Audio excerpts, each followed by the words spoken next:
Friends, welcome to IT Port. இன்னைக்கு இந்த செஷன்ல நம்ம SQL சர்வர்ல இருந்து log compatibility அப்படிங்கறத பத்தி பார்க்க போறோம். log compatibility அப்படிங்கிறது என்னன்னா ஒரு டிரான்சாக்ஷனுக்கும் ஒரு log அக்யூர் ஆகும். அதாவது begin commit-க்குள்ள இல்ல begin rollback-க்குள்ள நம்ம ஒரு டிரான்சாக்ஷன் எழுதுறோம். அதை ஒன்னு செலக்ட் பண்றோம் இல்ல அப்டேட் பண்றோம், டெலீட் பண்றோம். சோ இந்த மாதிரி ஒவ்வொரு டிரான்சாக்ஷனுக்கும் ஒரு லாக் கிரியேட் ஆகும். அது வந்து ஷேர்ட் லாக்கா இருக்கும், எக்ஸ்க்ளூசிவ் லாக்கா இருக்கலாம், இல்ல அப்டேட் லாக்கா. ஸோ இந்த மாதிரி ஒரு டிரான்சாக்ஷனுக்கு ஒரு லாக் கிரியேட் ஆகும். இப்போ ஒரு டிரான்சாக்ஷன்ல ஒரு ஷேர்டு லாக் கிரியேட் ஆயிருக்கு. ஸோ அதே ஷேர்டு லாக் இப்போ அந்த டிரான்சாக்ஷனுக்குள்ள என்ன மாதிரி கொரி இருக்குன்னா ஒரு ஸ்டூடெண்ட் டேபிள்ல இருந்து ஸ்டூடெண்ட் ஐடி 1 அப்படிங்கிறத எடுக்கிறோம் எக்ஸாம்பிளுக்கு. ஸோ இன்னொரு டிரான்சாக்ஷன்ல அதாவது இன்னொரு செஷன்ல இதே கொரி இதே பிகின் கமிட் டிரான்சாக்ஷனுக்குள்ள எழுதிருக்கோம். ஸோ அப்போ இது ரெண்டுமே ஷேர்டு லாக் தான். ஸோ ரெண்டுமே SQL சர்வர் என்ஜின்ல லாக் கிரியேட் ஆகிருக்கும், கிரியேட் ஆகி ரிசல்ட்டும் கிடைச்சிடும். ஸோ இப்போ இது பார்த்தீங்கன்னா ரெண்டுக்கும் கம்பேட்டபிலிட்டி இருக்கு. ஸோ ஒரே நேரத்தில் ஒரே செலக்ட் ஸ்டேட்மெண்ட் ஒரே ரோ ஐடிக்கு அப்படிங்கும்போது ஃபர்ஸ்ட் அந்த ரோ ஐடிக்கு செஷன் 1ல் அந்த ரோ ஐடிக்கு ஷேர்டு லாக் கிரியேட் ஆகும். அடுத்து செக்ஷன் 2க்கு அந்த ரோ ஐடிக்கு ஷேர்டு லாக் கிரியேட் ஆகும். ஸோ கிரியேட் ஆகிடும், நமக்கு ரிசல்ட்டும் கிடைச்சிடும். ஸோ இப்போ இந்த ஃபர்ஸ்ட் செஷனில் எக்ஸ்க்ளூசிவாக ஒரு லாக் கிரியேட் ஆகும்போது, அதாவது ஒரு ஸ்டூடெண்ட்டை அப்டேட் பண்ணுறோம், ஸ்டூடெண்ட் ஐடியவோ ஸ்டூடெண்ட் நேமோ ஒரு க்ரைட்டீரியாவில், அதாவது ஸ்டூடெண்ட் ஐடி 1ங்கிறதுல ஒரு அப்டேட் ஒன்று பண்ணுறோம். ஸோ இதே மாதிரி செஷன் 2லையும் நம்ம அப்டேட் பண்ணும்போது அது அப்டேட் பண்ண விடாது. ஏன்னா எக்ஸ்க்ளூசிவ் லாக், அந்த லாக்கு ரிக்வெஸ்ட்டுக்கே அனுப்பாது. அதுதான் கம்பேட்டபிலிட்டி. ஜென்ரல் லாக்குங்கிறது ஒரு ப்ராசஸ் நடந்துட்டு இருக்கும்போது அது ரோல் பேக் ஆகிற வரைக்கும் இன்னொரு டிரான்சாக்ஷன் அதை அஃபெக்ட் பண்ண விடாது. ஸோ ஜென்ரலாக அதுதான் லாக்கு. இப்போ இந்த லாக் கம்பேட்டபிலிட்டிங்கிறது அந்த லாக்குக்கு உண்டான ரிக்வெஸ்ட்டை கூட சென்ட் பண்ணாது. ஸோ எக்ஸ்க்ளூசிவ் லாக்குங்கிறது ஏற்கனவே ஒன்று இருக்கு, அதே ரோ ஐடிக்கு எக்ஸ்க்ளூசிவ் லாக் கிரியேட்டே ஆகாது. மாறாக அப்டேட் லாக்குன்னு தான் கிரியேட் ஆகும். ஏன்னா எக்ஸ்க்ளூசிவ் லாக்குக்கு எந்த லாக்குமே கம்பேட்டபிலிட்டி கிடையாது. அதே நேரத்தில் ஷேர்டு லாக் பார்த்தீங்கன்னா எல்லா லாக்கோடையும் கம்பேட்டபிலிட்டி இருக்கும், எக்ஸ்க்ளூசிவ் லாக்கை தவிர. இப்போ அப்டேட் லாக் இருக்கு, ஒரு டிரான்சாக்ஷனில் அப்டேட் லாக்னு ஒன்று நடந்துகிட்டு இருக்குது, இன்னொரு செஷனில் ஷேர்டு லாக் அக்யூர் ஆகும் அதே ரோ ஐடிக்கு. ஸோ இந்த மாதிரி ஒரு லாக்குக்கும் என்னென்ன லாக்கெல்லாம் கம்பேட்டபிலிட்டி இருக்கு, என்னென்ன லாக் கம்பேட்டபிளாக இருக்காது அப்படிங்கிறத பற்றி பார்க்க போகிறோம். இந்த டேபிள் பார்த்தீங்கன்னா ஜென்ரலாக நம்ம யூஸ் பண்ணக்கூடிய லாக்ஸ், காமனாக வரக்கூடிய லாக்ஸ். இதில் பார்த்தீங்கன்னா இது வந்து இன்டென்ட் ஷேர்டு. ஸோ இதுலேயும் இன்டென்ட் ஷேர்டு லாக்ஸ் கொடுத்துருக்குறோம். எல்லா டைப் லாக்ஸும் மேலே கொடுத்துருக்குறோம், அதே டைப் லாக்ஸை கீழே கொடுத்துருக்குறோம். ஸோ இன்டென்ட் ஷேர்டு லாக் ஏற்கனவே இருக்கும்போது இது இன்டென்ட்ல ஷேர்டு லாக் கம்பேட்டபிளி இருக்கு. ஸோ நமக்கு ரிட்டர்ன் அந்த ரிசல்ட் கிடைக்கும். ஷேர்டு லாக் இருக்கும்போது இன்டென்ட் ஷேர்டு லாக் ஒர்க் ஆகும். அப்டேட் லாக் இருக்கும்போதும் இந்த லாக் வந்து ப்ரீவியஸாகவே இருக்குன்னு வச்சுக்குவோம், இது வந்து புதுசாக ரிக்வெஸ்ட்டுக்கு சென்ட் பண்ணுறோம் அப்படின்ற மாதிரி வச்சுக்குவோம். ஸோ ஏற்கனவே அப்டேட் லாக் இருக்கும்போது இன்டென்ட் ஷேர்டு லாக் கிரியேட் ஆகும், இன்டென்ட் எக்ஸ்க்ளூசிவ் இருந்தாலும் கிரியேட் ஆகும், ஷேர்டு வித் இன்டென்ட் எக்ஸ்க்ளூசிவ் இருந்தாலும் கிரியேட் ஆகும். எக்ஸ்க்ளூசிவ் லாக் இருந்தால் மட்டும் எந்த லாக்குமே கிரியேட் ஆகாது, அக்யூரே ஆகாது, ரிக்வெஸ்டே சென்ட் ஆகாது.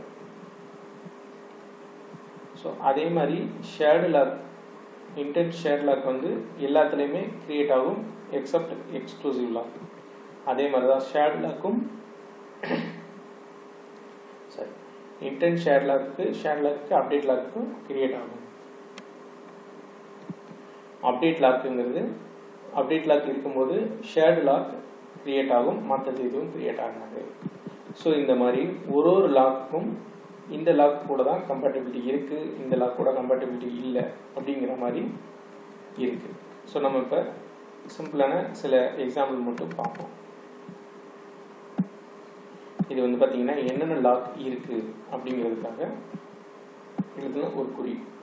அதாவது 56 இந்த செஷன் வந்து 56, இது 57. ஸோ இந்த ரெண்டு செஷனில் என்னென்ன லாக் கிரியேட் ஆகிருக்கு அப்படிங்கிறத பார்க்குறதுக்கு தான் இந்த குறி. DMU யூஸ் பண்ணி ஸோ ஃபஸ்ட்டு இந்த ஃபஸ்ட்டு செஷனில் ஒரு ஷேர்டு லாக் க்ரியேட் பண்ணுறேன். ரிப்பீட்டபிள் ரீடில் select star from student where student id is equal to 1 அப்படின்னு ஒரு ஷேர்டு லாக் க்ரியேட் ஆகிடுச்சு. இப்போ எக்ஸிக்யூட் பண்ணியாச்சு. ஸோ இப்போ இந்த கொரியில் போய் பார்த்தா ஒரு ஷேர்டு லாக் அந்த 56ங்கிற செஷனுக்கு அந்த ரோ ஐடிக்கு க்ரியேட் ஆகிடுச்சு. ஸோ இப்போ அடுத்த செஷனில் 57ல் இதே ஷேர்டு லாக்கு, இதே டேபிள், இதே ரோ ஐடி, ஒரே கொரி தான் எக்ஸிக்யூட் பண்ணுறேன். இங்கேயும் நமக்கு ரிசல்ட் கிடச்சிருச்சு. இதே கொரியை திரும்ப எக்ஸிக்யூட் பண்ணி பார்த்தோம்னா ரெண்டு ஷேர்டு லாக்கும் ரிக்வஸ்ட் ஸ்டேட்டஸ் வந்து கிராண்ட், ஸோ பெர்மிஷன் கிராண்டட் அப்படிங்கிற மாதிரி இருக்கு.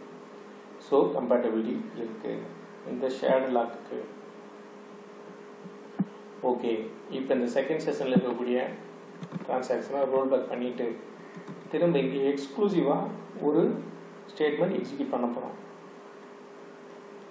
Exclusive begin transaction update student set student id is equal to 1 where student id is equal to 1. So இப்படி கொடுக்குறோம். ஸோ இங்கே வந்து டிரான்சாக்ஷன் வெயிட் பண்ணிக்கிட்டு இருக்கு. ஸோ இதே நேரத்தில் இங்கே இந்த கொரி எக்ஸிக்யூட் பண்ணி பார்த்தா இது 3 தான். ஸோ ஷேர்ட் லாக் இருக்குது, இந்த எக்ஸ்க்ளூசிவ் லாக் அக்யூட் ஆகாது, கன்வெர்ட் ப்ராசஸில் இருக்குது. அதுக்கு ஆக்சுவலாக அப்டேட் லாக்குங்கிறது முதல்ல க்ரியேட் ஆகிடுச்சு. ஸோ இது வந்து இந்த ஃபஸ்ட்டு டிரான்சாக்ஷன் ரோல் பேக்கோ கமிட்டோ ஆச்சுன்னா இந்த அப்டேட் லாக்குங்கிறது இந்த எக்ஸ்க்ளூசிவ் லாக்கை கன்வெர்ட் ஆகிடும்.